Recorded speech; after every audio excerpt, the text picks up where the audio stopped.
Bismillahirrahmanirrahim. Assalamualaikum warahmatullahi wabarakatuh. Innal hamdalillah nahmaduhu wa nasta'inuhu wa nastaghfiruh wa na'udzu billahi min shururi anfusina wa sayyiati a'malina.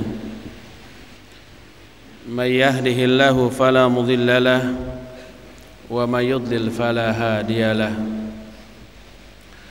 Wa asyhadu an la ilaha illallah wahdahu la syarika lah wa asyhadu anna Muhammadan abduhu wa rasuluh. Ya ayyuhalladzina amanu taqullaha haqqa tuqatih wa la tamutunna illa wa antum muslimun.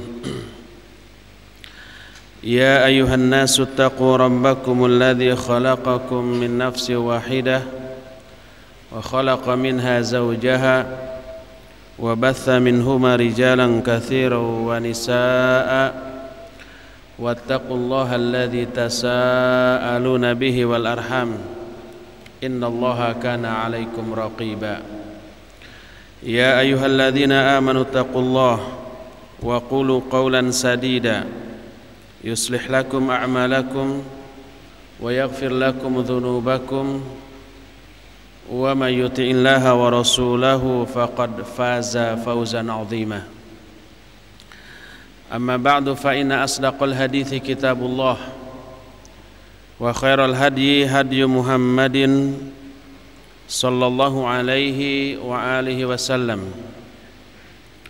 wa syarral umuri muhdatsatuha wa kullu muhdatsatin bid'ah wa kullu bid'atin dhalalah wa kullu dhalalatin finnar. Ikhwati fillah, azani Allah wa iyyakum. Alhamdulillah,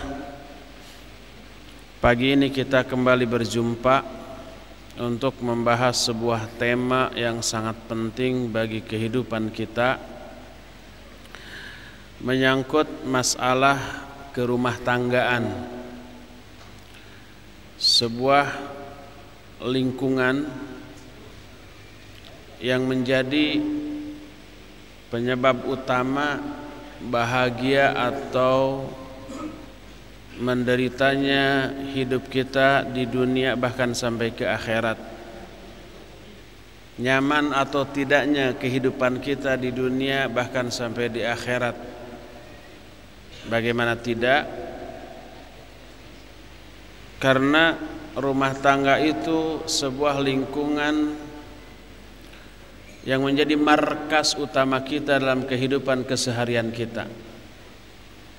Rumah tangga itu tempat kita menghabiskan kebanyakan dari waktu-waktu hidup kita. Di luar rumah tangga hanya ala kadarnya, kalau ada keperluan baru keluar. Kalau tidak ada keperluan kita di rumah. Boleh dikatakan sebagian besar waktu hidup kita habiskan di dalam rumah. Kita habiskan bersama anak dan istri kita. Kalau markas tersebut kondisinya tidak membuat kita nyaman, maka sebagian besar waktu hidup kita alami tanpa disertai dengan kenyamanan. Dan itulah penderitaan.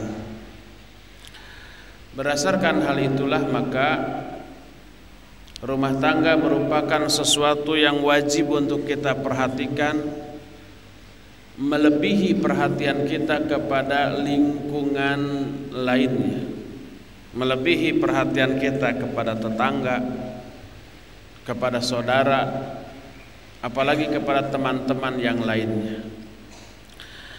Oleh karena itulah maka Allah Subhanahu wa taala dalam Al-Qur'an menyatakan, ya ayyuhalladzina amanu qu anfusakum wa ahlikum nar. Hai orang-orang yang beriman, jagalah diri-diri kalian dan keluarga-keluarga kalian dari api neraka. Berkata Ali bin Abi Thalib radhiyallahu anhu, qu anfusakum wa ahlikum naro,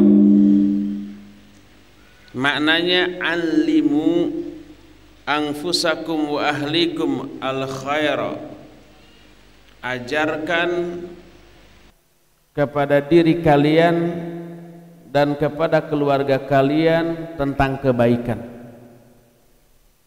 Ucapan Ali tersebut diriwayatkan oleh Imam Al-Hakim dalam kitab Al-Mustadraknya, lalu dia berkata riwayat ini sahih berdasarkan syarat Imam Bukhari dan Imam Muslim.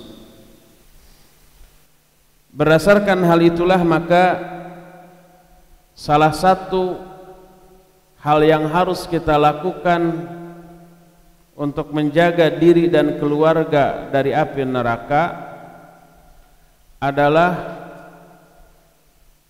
mengajarkan ilmu syar'i baik untuk diri kita ataupun untuk keluarga kita. Berkata Al-Imam Ibnul Qayyim Al-Jauziyah rahimahullahu ta'ala, kata beliau, faman ahmala ta'lima waladihi ma yanfa'uhu wa tarakahu suda faqad asa'a ghaya al-isa'ah. Siapa orang yang melalaikan pendidikan terhadap anak-anaknya dengan pendidikan yang bermanfaat, dan watarakahu suda, dibiarkan begitu saja, terserah si anak mau gaul sama siapa, mau belajar apa, dikasih laptop terserah mau website yang mana yang dia buka, dibiarkan begitu saja, faqad asa'a ghaya al-isa'ah, sungguh orang itu telah melakukan kesalahan dengan sebesar-besar kesalahan. Wa aktsarul auladi innama jaa fasaduhum min qibalil aba. Kebanyakan anak-anak kerusakan yang mereka miliki itu datang dari arah ayah-ayah mereka, berupa ihmaluhum lahum. Ihmaluhum lahum itu mengabaikan pendidikan mereka, kelalaian orang-orang tua dalam mendidik anak-anak mereka, tidak mengajarkan ilmu syar'i, tidak mewanti-wanti mereka dari keburukan. Fa'adha'u sighara falam yantafi'u bi anfusihim walam yantafi'u aba'ahum kibara. Lalu orang tua itu menyia-nyiakan anak-anak mereka ketika anak-anak itu kecil, tidak mampu memberi manfaat kepada mereka, dan juga tidak memberikan, anak-anak tersebut tidak memberikan manfaat kepada orang tuanya ketika orang tuanya sudah tua. Kenapa? Karena ketika anak-anak mereka masih kecil, orang tua tidak memberikan hal-hal yang bermanfaat bagi anak-anak mereka. Ketika orang tua sudah lansia, anak-anak mereka membalas dengan tidak memberikan manfaat apa-apa bagi orang tua mereka. Seolah-olah anak-anak itu mengatakan, ya abati innaka aqaqtani shaghira fa aqaqtuka kabira. Wahai bapak, engkau telah menyakiti aku ketika aku kecil, maka aku sakiti engkau ketika engkau sudah tua. Ya abati adya'tani walida fa adya'tuka syaikha. Wahai bapak, engkau telah menyia-nyiakan aku ketika aku kecil, maka sekarang aku membalas, aku akan menyia-nyiakanmu ketika engkau sudah tua. Anak yang seperti itu tumbuh berkembang menjadi anak durhaka kepada kedua orang tuanya, banyak menyakiti hati orang tuanya, banyak berbuat kurang ajar kepada orang-orang tuanya, dan itu sebagai balasan atas kelalaian orang tua yang tidak mendidik anak-anak mereka ketika anak-anak itu masih kecil. Akhirnya yang terjadi hanya sekedar penyesalan dan penyesalan di dunia, dan penyesalan itu akan lebih berat dan lebih besar mereka rasakan ketika di akhirat, ketika Allah Subhanahu wa ta'ala meminta pertanggungjawaban dari seluruh orang tua atas anak-anak mereka yang mestinya dididik tapi mereka biarkan begitu saja. Oleh karena itu, jangan biarkan anak-anak lepas begitu saja. Beri pendidikan, beri pembinaan, beri pengarahan, sehingga anak-anak kita tumbuh ke arah yang kita inginkan sesuai dengan ridha Allah Azza wa Jalla dan tidak keluar dari rambu-rambu syariat yang Allah Subhanahu wa ta'ala tetapkan. Lalu kita fokus sekarang kepada bentuk kesalahan-kesalahan orang tua dalam mendidik anak. Karena tema kita sekarang ini adalah wahai ayah, wahai ibu, jangan bawa anak-anakmu ke dalam neraka.